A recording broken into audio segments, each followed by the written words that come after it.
بسم الله الرحمن الرحيم.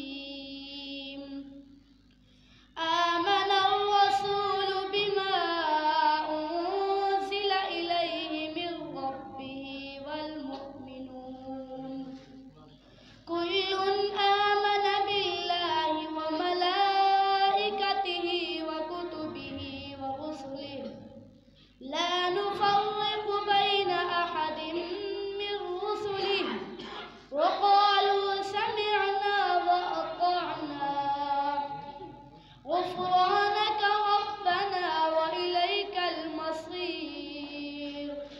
لا يكلف الله نفسا إلا وسعها لها ما كسبت وعليها ما اكتسبت ربنا لا تؤاخذنا إن نسينا أو أخطأنا ربنا ولا تحمل علينا إصرا كما